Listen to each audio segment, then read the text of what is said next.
Hello everyone.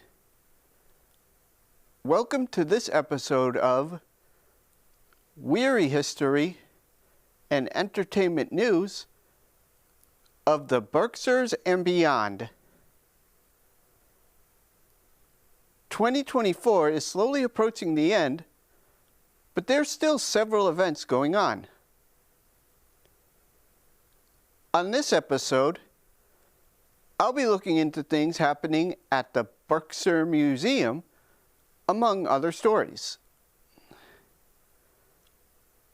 Plus, I'll be starting my Year in Review special with two of the biggest stories I covered this year. And I'll be taking some very special road trips.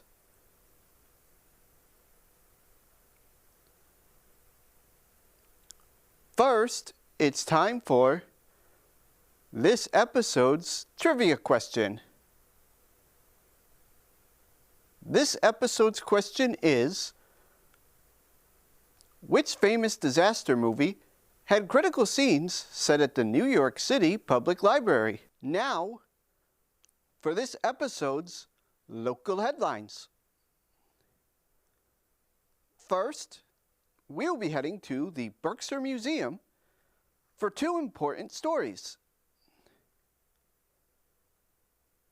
The first is a renovation of the aquarium. As part of its overall reinvention, the museum is moving the aquarium and its basement residence to a new home on the first floor, in the space long occupied by the Little Cinema.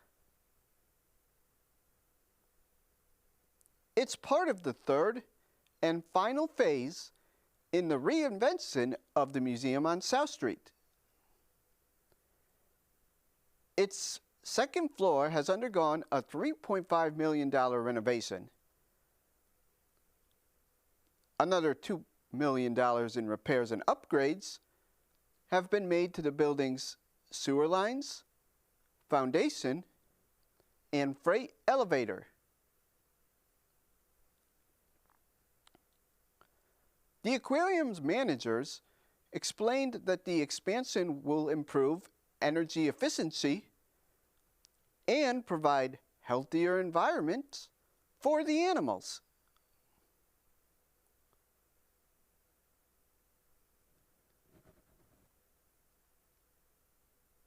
It is unknown when the new aquarium will open up, but WWHEN will keep viewers informed.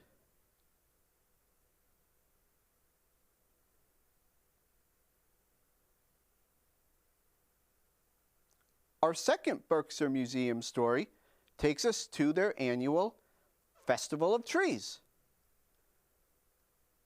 Berkshire Museum is proud to once again present Festival of Trees, a community celebration of creativity over the holidays. This year's theme is Aquatica. It is all about the sea, river, and wetland critters that we know and love. Many of the trees will highlight the aquarium that is moving, as I just discussed. The Festival of Trees is always a popular exhibit at the museum, and this year's event is extra special due to highlighting the fresh aquarium. This will be on display until January 2025. Visit berkshiremuseum.org for more information on Festival of Trees, as well as updates on the aquarium. While WWHEN usually gives upbeat, positive stories, there is a local story that is an unfortunate one. Bard College at Simon's Rock, located in Great Barrington, is closing its Berkshire County doors. It is important to note that the Bard School itself is not closing. The Great Barrington location is moving to the Massena campus on another Bard college, located in Annandale-on-Hudson, New York. Simon's Rock will close after the spring 2025 semester.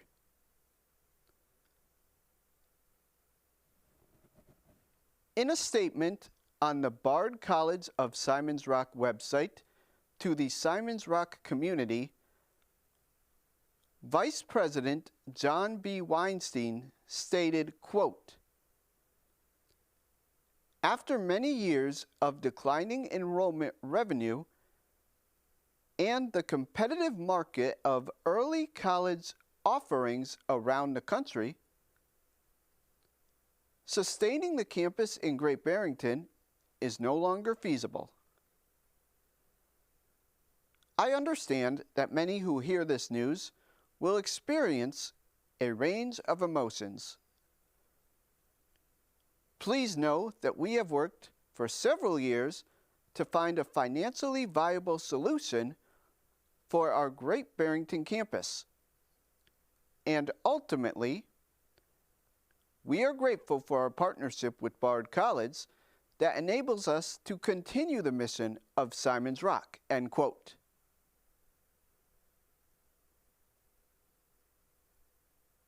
The school is an early college day and boarding school for students who can attend after grades 10 or 11. The school opened as Simon's Rock College in 1966 on land formerly known as Great Pine Farm and was acquired by the New York Bard College in 1979. Since 1979, over 6,000 students have graduated from the Great Barrington campus. In a separate statement on the Simon's Rock website, school officials stated, quote, "Bard and Simon's Rock will also work with New York officials to ensure the timely renovation of Massena campus facilities and a smooth transition for faculty, staff, and students to their new home," end quote.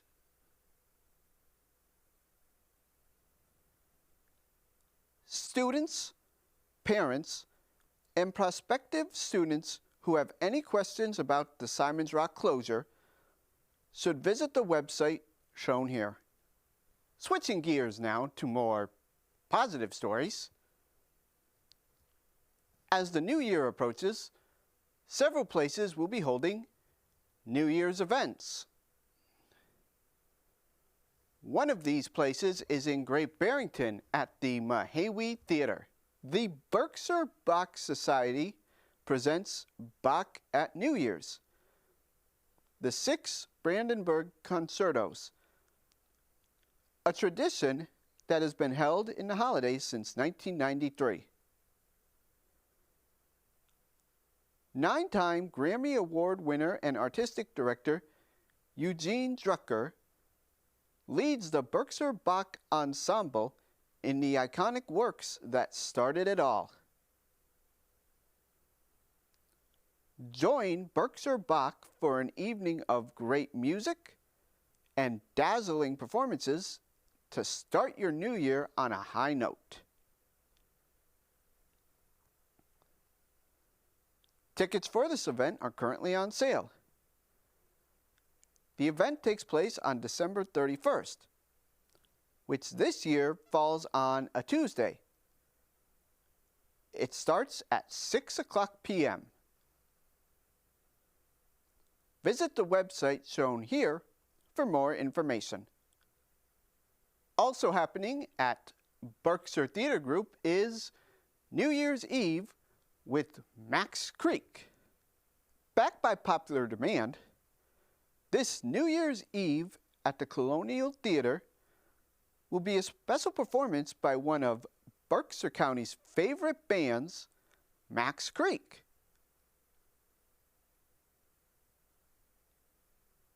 Celebrating 5 decades of music in the Northeast, Max Creek's eclectic style defies genre boundaries, blending rock, country, reggae, soul, jazz, and calypso with their original songwriting. Their joyous performances are filled with smiles and laughter, both during and between songs, creating an engaging atmosphere that captivates audiences.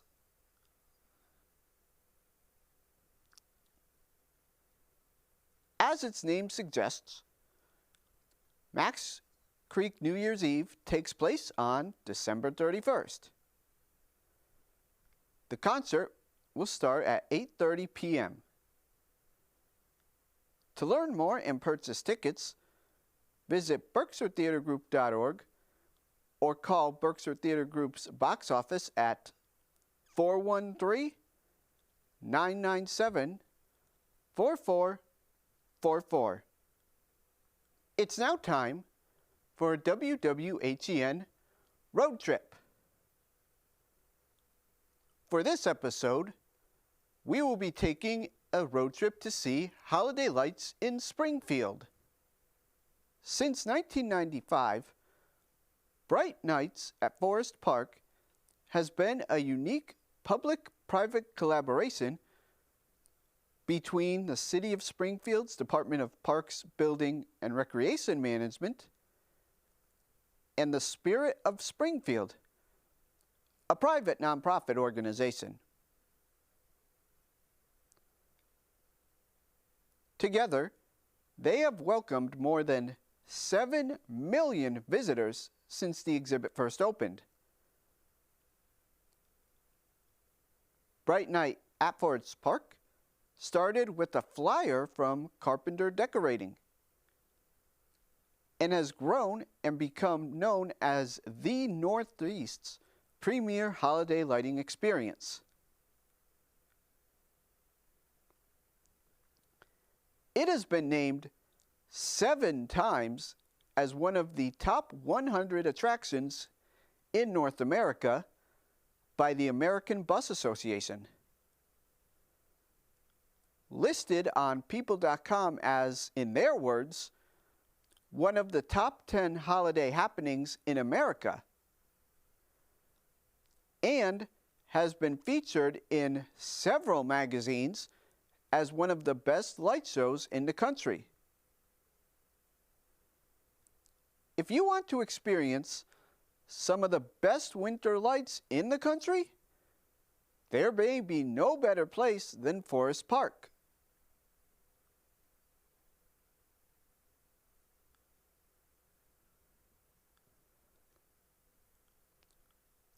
Forest Park is located at 295 Summer Avenue in Springfield. The lights will be lit from now until Monday, January 5th, every evening. Visit brightlights.org to purchase tickets. You can also purchase tickets at your local Big Y shops in Berkshire County. These are located at 200 West Street in Pittsfield, 10 Pleasant Street in Lee, 700 Main Street, Route 7 in Great Barrington, and 45 Veterans Memorial Drive in North Adams. We have another type of trip for this episode. Instead of a road trip, however, I'll be taking a train trip to a place I visited recently. New York City, the city that never sleeps. My family and I visited there in November.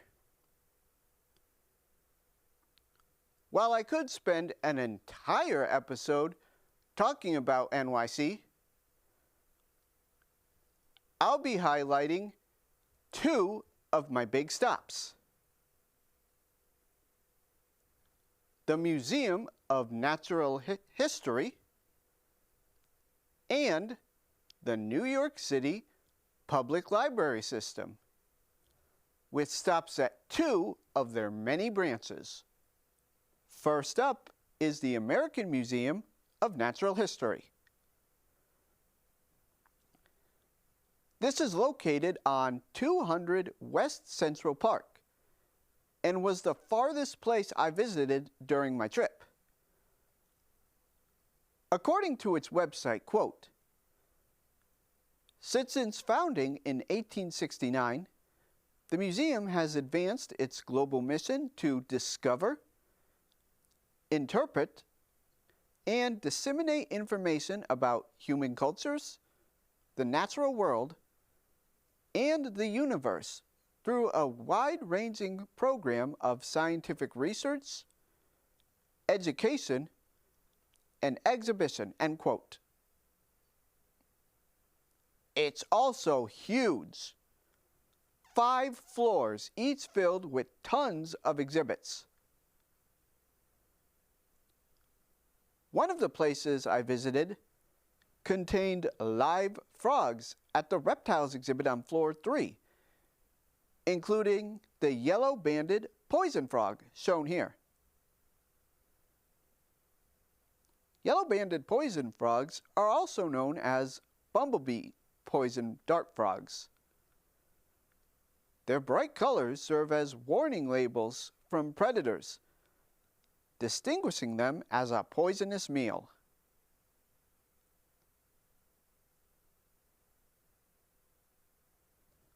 Another cool model were the elephants, shown in the African Mammals exhibit on floor 2. As you can see from this photo here, they are huge, and this is the actual size of the elephant. The museum is dedicated to showing actual size.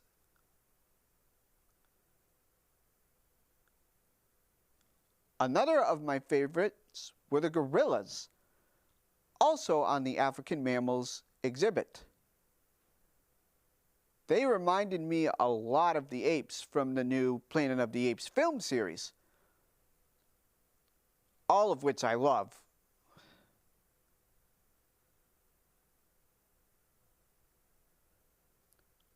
While visiting the famed dinosaurs on the 4th floor, did I feel small. One thing about this museum, it is so large that if you go, be prepared to get lost.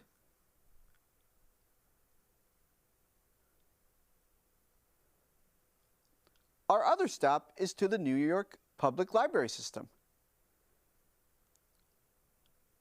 According to a pamphlet I received from them, quote, "Founded more than 125 years ago, NYPL is the largest library system in the country, featuring a unique combination of neighborhood branches and scholarly research centers.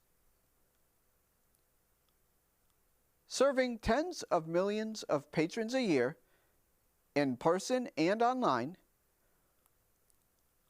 the library holds over 56 million items, including our renowned research collections used by scholars around the world," end quote. If you are interested in the research aspect of the library, then the Stephen A. Schwarzman Library is the place to visit. Located on 476 Fifth Ave, this library, according to its website, quote, "has symbolized the democratic ideal of free and open access to knowledge since it opened to the public in 1911, end quote.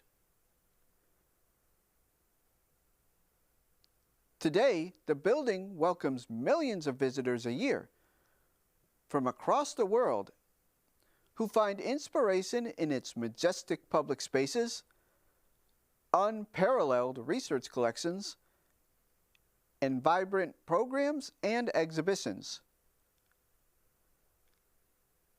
You can also take tours of the history of the library, view manuscripts dating back to the Middle Ages, and visit the New York Library Public Treasures exhibit, which is always changing, as I noticed when I took this tour. However, if you're interested in actual rentals of books, DVDs, and more, then the Stavros Neratsos Foundation Library is the place to visit.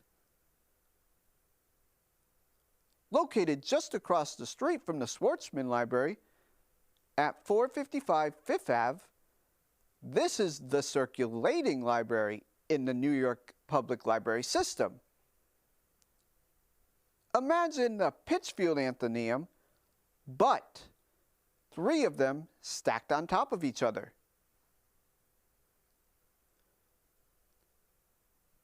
It was originally known as the Midtown Manhattan Library.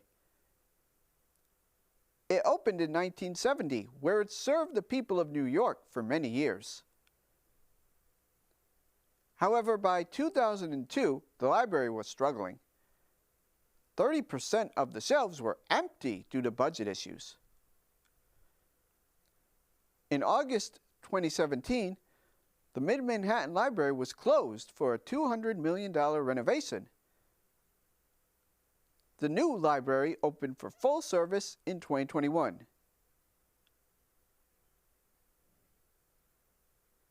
If you want to get lost in a library, this is it. It is 8 floors high, and it is stuffed to the brim with books, DVDs, audiobooks, and more. As an example of how big the library is, my favorite section of any library is the sports section. The Stavros Neratsos' sports aisle is 7 rows long, contains 5 shelves, and each of those shelves has 6 sections of books. The Stephen A. Schwartzman Library also provides the answer to this episode's trivia question. As a reminder, this episode's question was, which famous disaster movie had critical scenes set at the New York City Public Library? The answer is The Day After Tomorrow. The film, released in 2004, is about a series of catastrophic weather events that threaten to destroy the world. One of the locations is the Stephen A. Schwartzman Library, where the characters hide out a devastating storm. One of the most iconic shots in the film is when the characters are running away from the storm. Here is the shot that was used in the film, compared to a shot that my family took during our visit. If you want to see this movie, just turn on the TV any day of the week. You'll find it on some channel. It's now time for the first part of my 2024 Year in Review special. This year was a busy year for WWHEN, as I covered several events in theater, concerts, art, and more. However, this year in review is going to be one of the more challenging ones to date. The reason for this is because earlier this year, I had to get a new computer because my old computer died without having backup of my scripts. I did research through PCTV's website of my old shows to get all information provided. This episode, we'll be reviewing 2 of WWHEN's most popular stories of the year. The first we'll be covering is Barrington Stage Company. Their season started off with the production of the musical La Cage aux Folles, which ran from June 11th through July 6th at the Boyd Quinson main stage.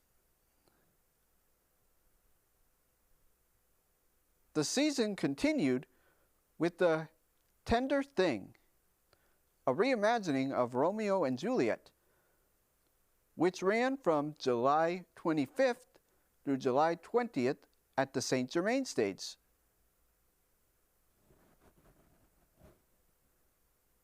Up next was the comedy Boeing Boeing, which ran from July 17th through August 3rd at the Boyd Quinson main stage. After that was the interactive play Forgiveness, which played at the St. Germain stage from July 30th through August 25th. The next show was the musical Next to Normal,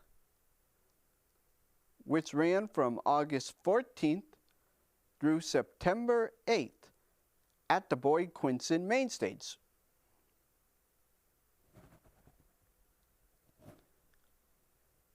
Finally, the play Primary Trust, which won the Pulitzer Prize this year for drama prior to its Barrington Stage Company showing, ran from September 18th through October 13th at the St. Germain stage. The other year in review story that I'll be discussing this episode was my favorite piece of 2024, the Basketball Hall of Fame inductees.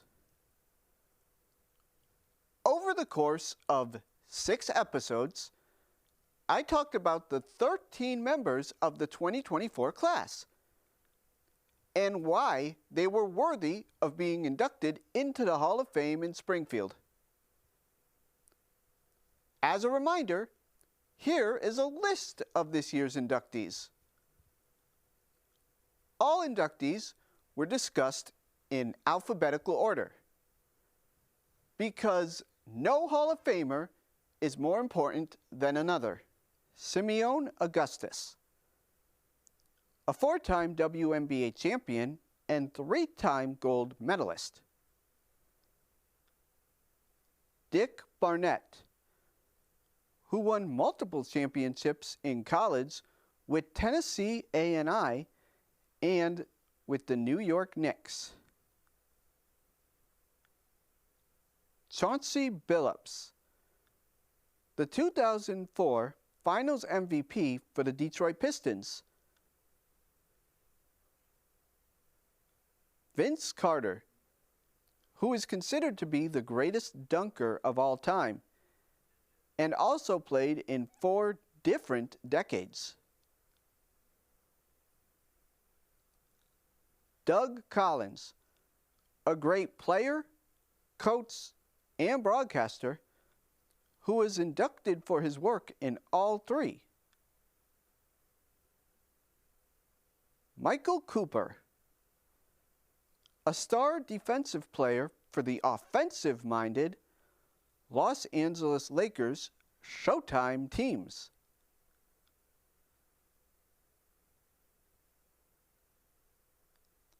The late Walter Davis, the all-time leading scorer of the Phoenix Suns. The late Harley Redden, the coach of the Wayland Baptist women's team, one of the first great women's collegiate teams. Bo Ryan, a college coach who led 3 Wisconsin-based teams to glory. Herb Simon, owner of the Indiana Pacers, who helped the team survive and thrive in Indiana.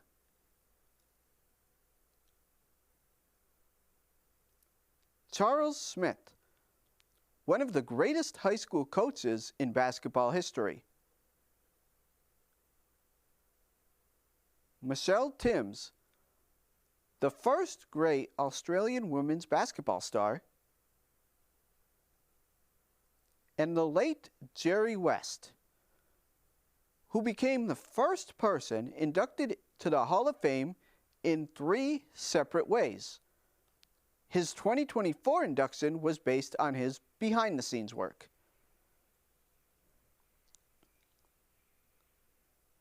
This is a segment that will continue because I had so much fun researching these Hall of Famers and finding out information on some of the lesser-known inductees.